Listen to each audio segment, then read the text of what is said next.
Good morning. I first want to start off by reminding the citizens of Louisiana that as you travel around the state, you will see the flags of all state buildings at half-mast in honor of those lives that were lost in this horrific act of violence.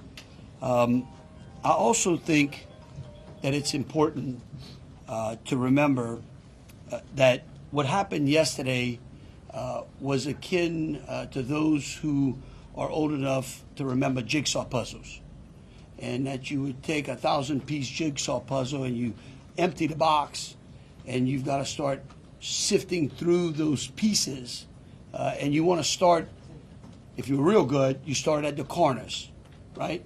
Try to put your corners together.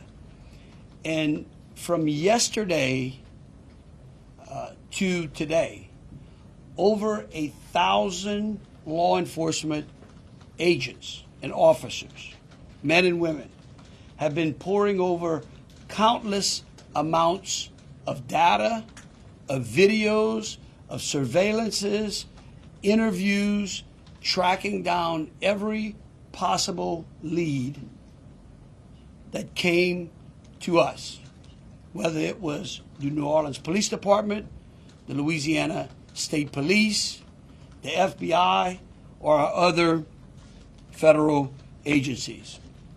Also yesterday, I issued an emergency declaration.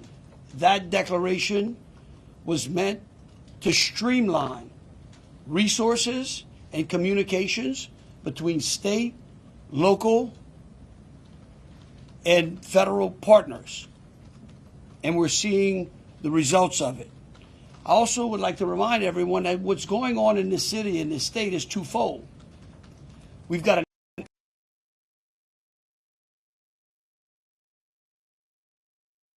continuing to secure the city in preparation for 3 o'clock kickoff time for the Sugar Bowl.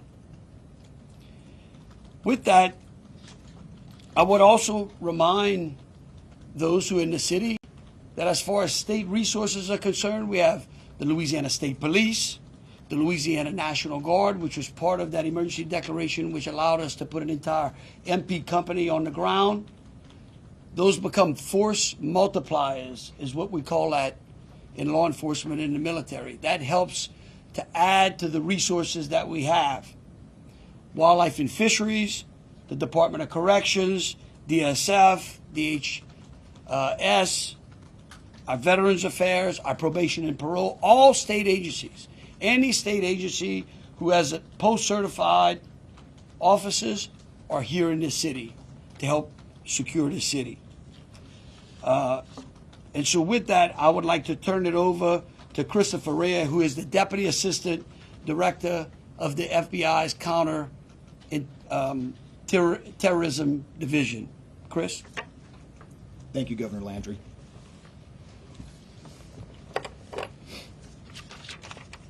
Good morning.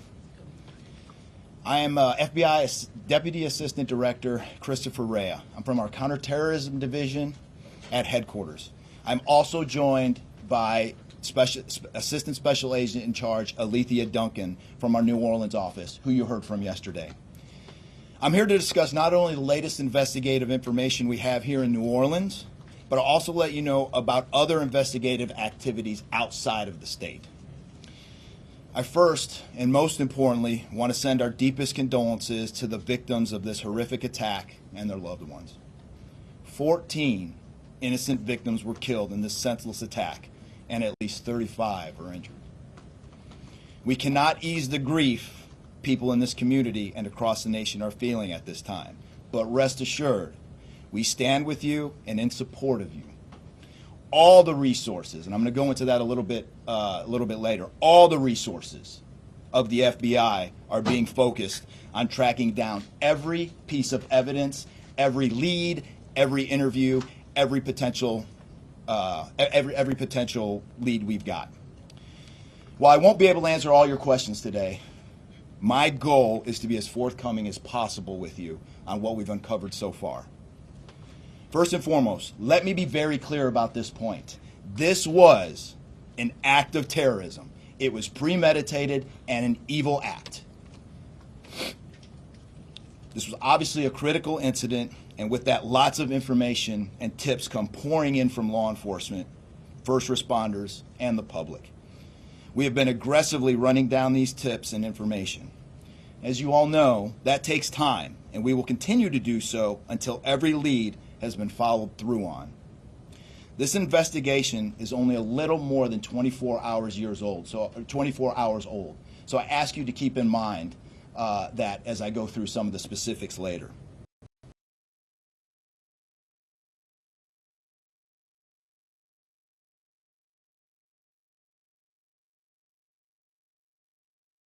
Involved in this attack, except for Shamsuddin Jabbar, the subject you've already been briefed on. A little bit about what the FBI is doing. So we are surging people and assets to the area from across the region and across the nation. Special agents in multiple field offices across the country have been deployed and are assisting with potential aspects of this investigation and following up on every lead. Additional teams of special agents, professional staff, and victim specialists continue to arrive to provide more investigative power and assistance to the victims and their families. We've also forward deployed a number of our critical incident response group assets, including members of our hostage rescue team, special agent bomb technicians, and crisis management coordinators. In addition, we have deployed more evidence response technicians to continue to process the various scenes that we have. So far, we have received just over 400 tips from the public, and that information is being followed up on both here in New Orleans and across the country. Some of the tips are here in New Orleans, and there are other tips in other states across the country that we are following up on. The FBI team and our law enforcement partners here are also reviewing hundreds of hours of surveillance and other video from both the French Quarter and other states. As for a timeline, at this point, investigators believe Jabbar picked up the rented F-150 in Houston, Texas on December 30th. He then drove from Houston to New Orleans on the evening of the 31st, and he posted several videos to an online platform proclaiming his support for ISIS. There were 5 videos posted on Jabbar's Facebook account, which are time-stamped beginning at 1:29 a.m. and the last at 3:02 a.m. In the first video, Jabbar explains he originally planned to harm his family and friends, but was concerned the news headlines would not focus on the, quote, war between the believers and the disbelievers, end quote. Additionally, he stated he had joined ISIS before this summer. He also provided a will and testament.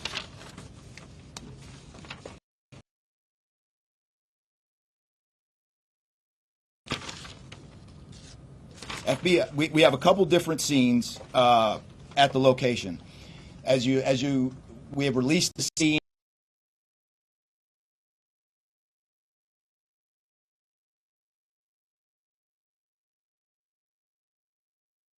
currently searching that scene right now. FBI and ATF agents have secured that house, and that location is being searched for potential evidence. On New Year's morning, Jabbar opened fire after ramming through a blocked-off area of Bourbon Street, used his truck as a weapon to run over the victims. Teams of specially trained victim specialists, again, as I said, are on the ground here in New Orleans, assisting survivors of the attack and loved ones of the deceased. We do not believe the public is in any danger around any of these locations. 3 phones linked to Jabbar have been recovered, and digital media exploitation is a priority to see what is on the device and any other potential leads. Additionally, we have recovered 2 laptops and are currently reviewing them for any potential leads. Those laptops were recovered at the Mandeville address. Evidence technicians will also be going over the F-150 truck Jabbar was driving. As you know, we recovered an ISIS flag from the back of the vehicle. Jabbar declared his support for the terrorist group on social media, as I stated before, as he made his way to New Orleans. FBI bomb technicians also recovered 2 IEDs in coolers, one from the cross-section of Bourbon and Orleans Street, and the second at an intersection approximately 2 blocks away. There were multiple reports of other devices. Those reports turned out to be misinformation or not actual functioning devices. Those are the only 2 devices that we've been able to recover that were functional. Both devices were rendered safe on scene. We did obtain surveillance footage showing Jabbar placing the devices where they were found.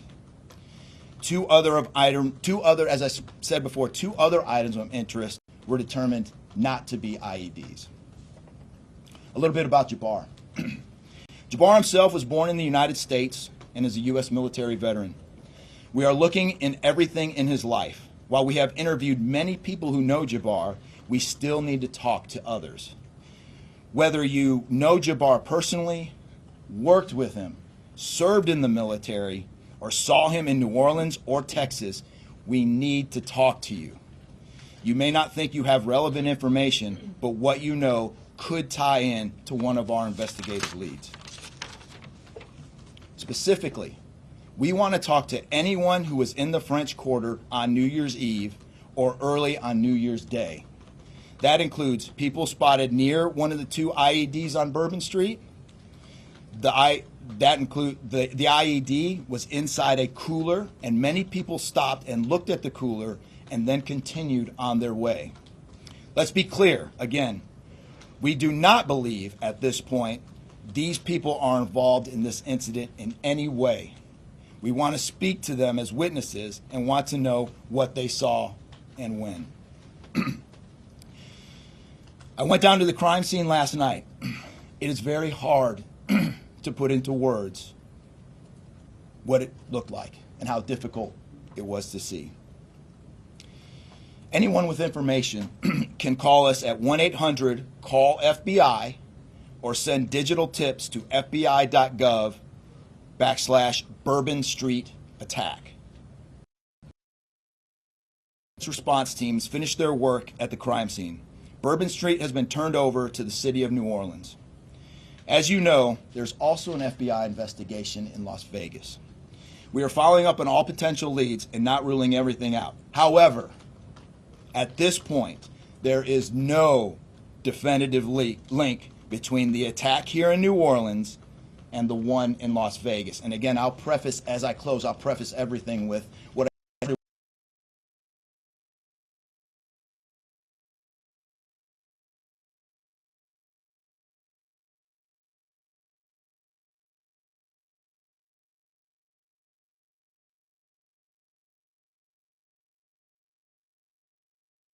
also, although I've only been on the ground here a short time, I also want to express a sincere appreciation for our partners here, which include the U.S. Attorney's Office, HSI, ATF, the New Orleans PD, the Louisiana State Police, the Governor's Office, and countless others.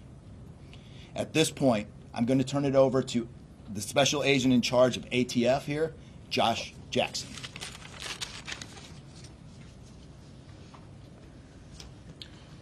Hey, good afternoon. As stated, my name is Joshua Jackson. I am the Special Agent in charge for the ATF New Orleans Field Division. And ATF's primary mission is reducing and solving violent crime throughout the United States and abroad. Solving part is the focus of this investigation. ATF resources that have been brought to bear to the city and to focus with our federal, state, and local partners have been our national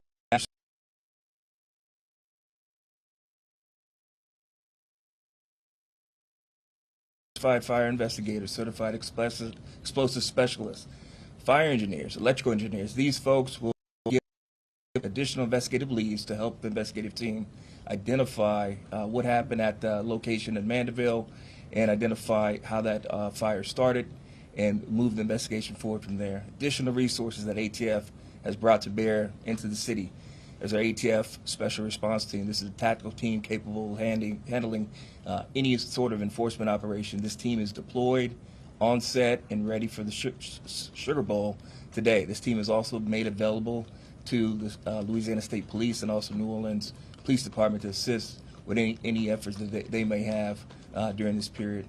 Additional resources, as the governor alluded to, he executed executive powers and had an emergency declared to where ATF was able to tap in to Emergency Support Function 13 resources. This allowed us to bring additional explosive detection canines so that we can safely sweep the city and safely sweep the Super Bowl in preparation for the game today. These resources will still be in the city as we lead up to the Super Bowl and through Mardi Gras. These type of ATF resources will be here. The last resources ATF has brought to bear, and probably the most important one, is our victim witness coordinators. These folks come in and they provide resources to the victims and the family members that have suffered greatly during this tragedy. The entire city hurts, but the victims and the family members are in need of resources and care long after this investigation wraps up. This time next year to be hard for the families and friends who suffered during this event. So our victim witness coordinators are working with the FBI, the City of New Orleans coordinators to provide resources to these folks out here. And as we move forward, ATF will be committed. We will work with the investigative team moving this investigation forward, but also will be here.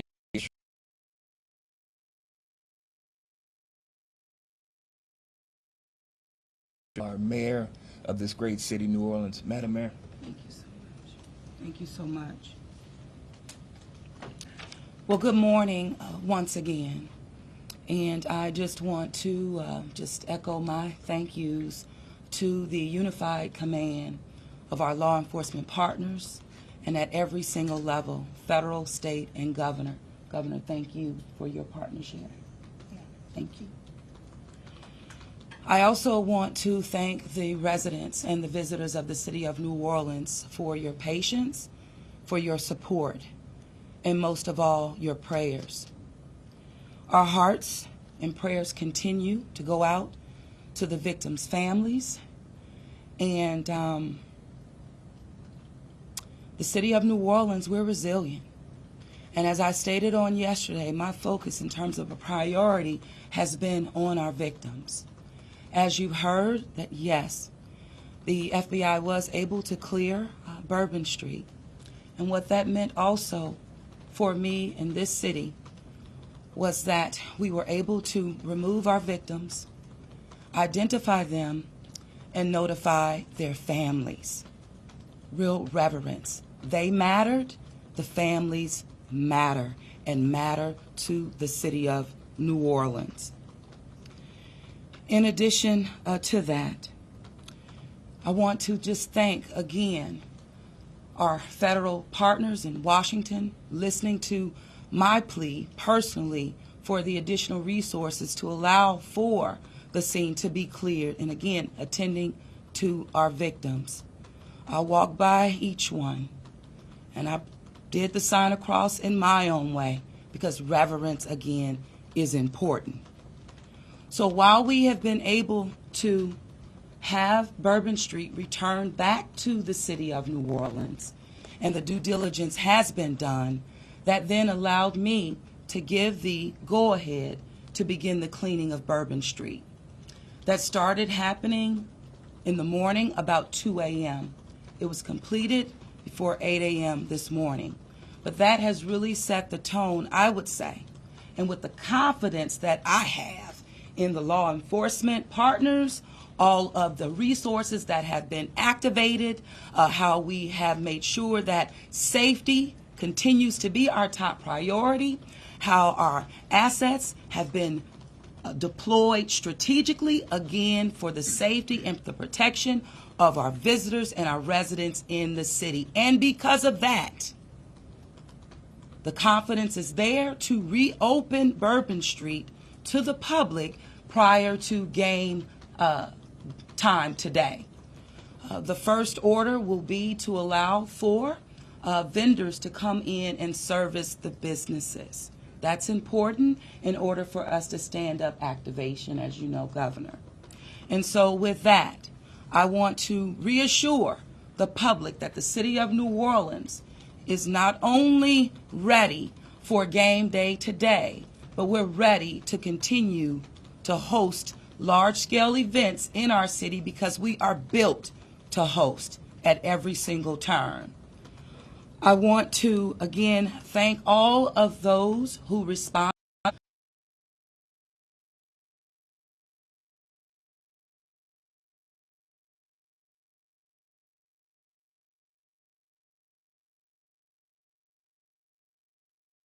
As leadership, we will continue to operate and cooperate as we always have. So I want to also thank all of our partners for the added resources for victim and crisis management. We know that that's, again, important. Working with our partner, the Greater New Orleans Foundation, we have set up a fund for our victims' families for not only today but into the future. As you heard, this is going to be a long process for our people.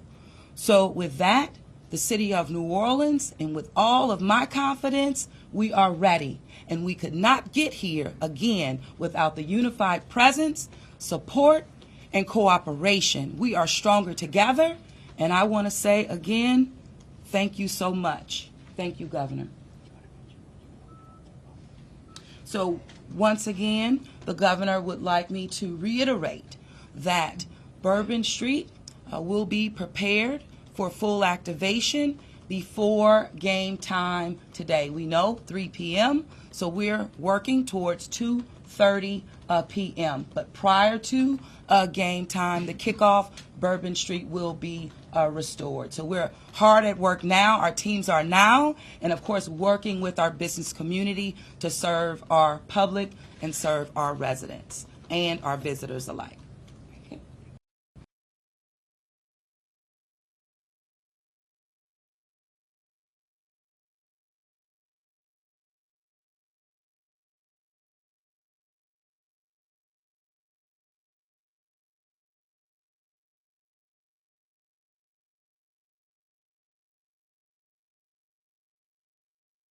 The FBI and all of our federal partners for the amount of resources they have poured into the city. This type of event, and that's the tragedy of it. And I think it's important for people to understand that to protect our citizens in America from evil, you have to crush it. You can't go out there and placate it. You can't go out there and say, oh, I'm going to put this in place and that in place and hope that evil doesn't show up on your doorstep, because it will. You have to crush it. And that's what we're going to do here. We're going to put it all behind us.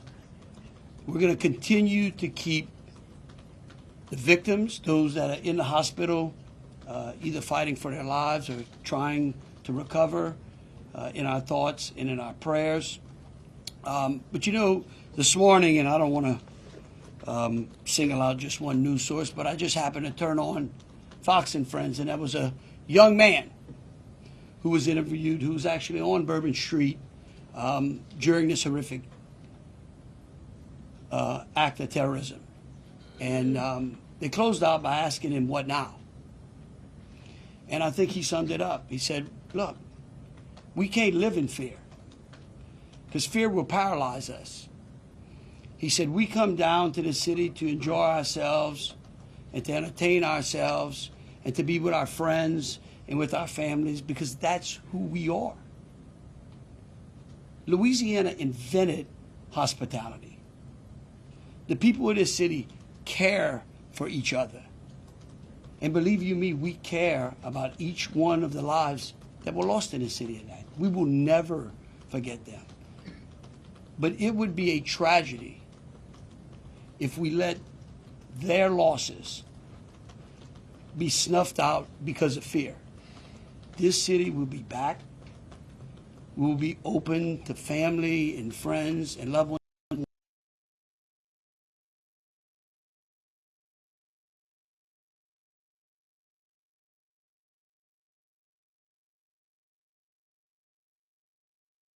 those, again, who have lost loved ones in mind, and we're going to get on to the business of this city and this great country. With that, I'll take any questions. Governor, this is for you and the Assistant Director. The message has really changed since yesterday. Yesterday, the FBI said that people should be vigilant, that he did not act alone, that he likely had help, and now you're coming out the very next day and saying he was a lone wolf, everything is safe, the game moves on, everybody had a good time. How can you be so sure just 12 hours later? Well, we're going to bring him up, all right? But here's what I want to remind everyone. Like, I was a deputy sheriff, all right? I worked in a jail. I worked on the street. I worked on the interstate. I served warrants. I can tell you. Look, in today's world, I get it. Information, we get information like that. Everybody lives in a 15-second TikTok video. We think that life operates like it does on our phones, and it just doesn't. Information changes. In fact, that's why we ask the media for patience. We get information, like I said, no one dumps 1,000-piece jigsaw puzzle and puts it together in 5 seconds. Okay? And what I would tell you is that I appreciate the fact that what we did was we're under-promising and over-delivering today. And I think that's important. And I want to remind something. Look, because over the last decade, law enforcement has taken it on the chin, unfairly. And there are great men and women serving in the FBI, in ATF, in Louisiana State Police, in New Orleans PD. Our sheriffs have been unbelievable in this. And I tell you, they want to protect you all. And we have to trust them. And sometimes the information we put out, we end up finding out that it may be incorrect. But guess what? What we're doing here is something that I think is important. It's called transparency. And look, something may change again. Here's what I do know, though. Right now, this is one of the same. It doesn't mean that nothing can't happen. Thank you, Governor. And to echo exactly, I think the Governor put it eloquently, as could be said. In a lot of these instances, I also had the opportunity to deploy to Boss Bomb, and I will tell you this is almost carbon copy to Boss Bomb as far as the inaccurate reporting that comes up. And what the Governor said is we want to be transparent with the public. Years of the FBI not being transparent, we're being as transparent as we possibly can. Unfortunately, as we're being transparent, unfortunately for that, there is some information that we have to go back and recorrect. And in this particular incident, you heard the resources that we brought, that the other state and locals have brought. We've had 24 hours now to go through media, to go through phones, to interview people, to analyze those videos, analyze other databases. And after all of that, there's been hundreds and hundreds of leads done just in 24 hours.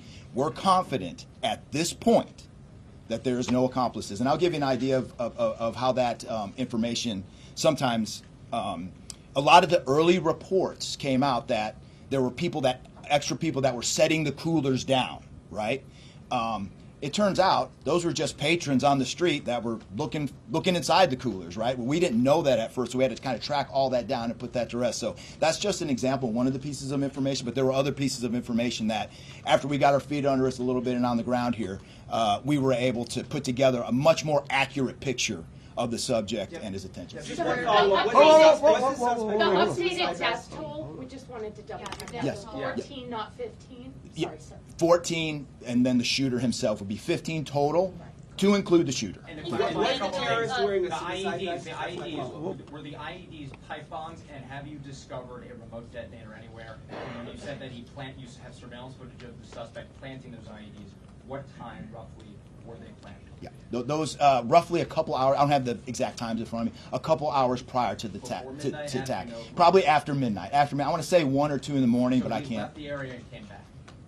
Correct. That's our assumption now. I mean, we still have a lot to work through. We're getting more surveillance video and everything else, but that's the assumption. Was he wearing a suicide vest? Sweeps being done on Bourbon Street. Would there have been canines out on New Year's Eve? Would there have been bomb sweeps done? Look, as part of the regular precautions? Let me just say this, and either Joe or Rob will correct me. Look, a bomb dog doesn't operate like a drug dog, right?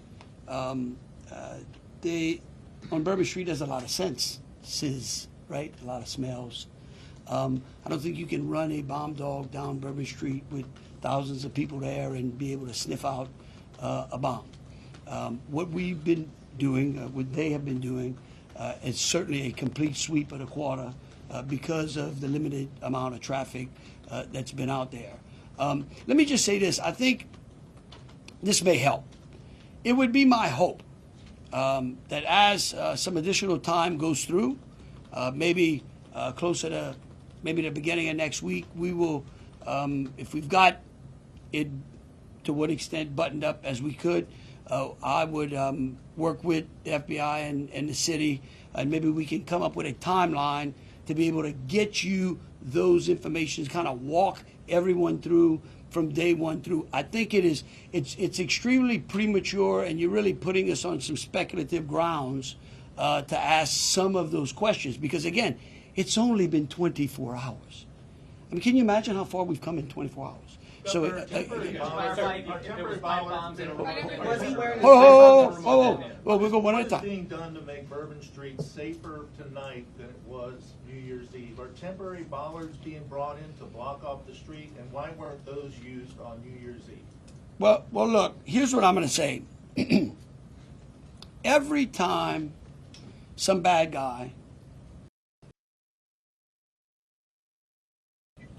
there's what we call an after-action review. Because again, nothing is 100%. We have reinforced the area. We have deployed some additional types of assets. I personally, it's up to the city or other. I don't like to give specifics because I don't like to tell the enemy what we got.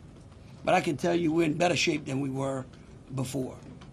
We have time for two more questions. Director, when you speak to the Mandeville scene, Sir? when you speak to the Mandeville scene, And then what and do you- some neighbors at that site told us they smelled smoke early in the morning. Was there a fire there? Any kind of burning happening?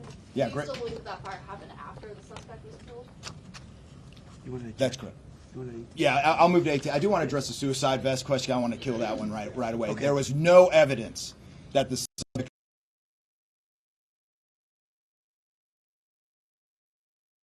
Yeah.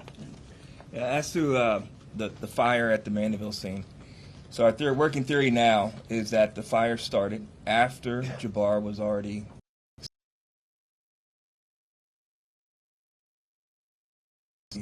long cord that extended that time. You could also have pressure cookers that were put on top of the stove filled with gasoline, and then it went off. There's a lot of different ways to do it, but that is why our ATF National Response Team is here to answer those questions and get that investigative lead back to our team.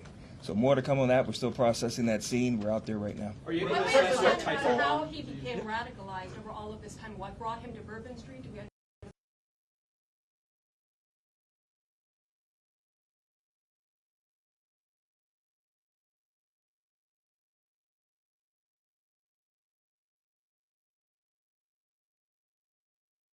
That it was lots of people New Year's Eve, with a target for an attack.